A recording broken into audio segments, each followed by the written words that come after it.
Pakistan, Iran और Iraq ने ज़ायरीन की सहूलत के लिए हर मुमकिन इक़दाम पर इत्तफ़ाक़ किया। ज़ायरीन की सहूलत के लिए पाकिस्तान, ईरान और इराक का मुश्तरका वर्किंग ग्रुप तश्कील देने पर भी इत्तफ़ाक़ किया गया। 1 जनवरी 2026 के बाद पाकिस्तानी ज़ायरीन इनफरादी तौर पर इराक नहीं जा सकेंगे। ज़ायरीन ग्रुप ऑर्गेनाइजर्स के तहत ही इराक जा सकेंगे।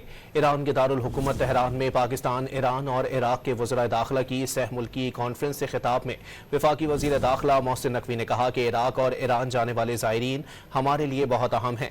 सह मुल्की कॉन्फ्रेंस से इराक और ईरान जाने वाले ज़ायरीन को मज़ीद सहूलत मिलेगी। पाकिस्तान, ईरान और इराक ने ज़ायरीन की सहूलत के लिए हर मुमकिन इक़दाम पर इत्तफ़ाक़ किया।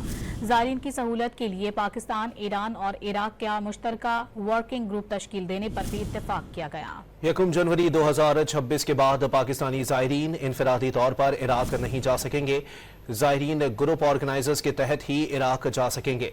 ईरान के दारुल हुकूमत तेहरान में पाकिस्तान, ईरान और इराक के वज़राए दाखिला की सह मुल्की कॉन्फ्रेंस से खिताब में वफाकी वज़ीर दाखिला मोहसिन नकवी ने कहा कि इराक और ईरान जाने वाले ज़ायरीन हमारे लिए बहुत अहम हैं। सह मुल्की कॉन्फ्रेंस से इराक और ईरान जाने वाले ज़ायरीन को मज़ीद सहूलत मिलेगी।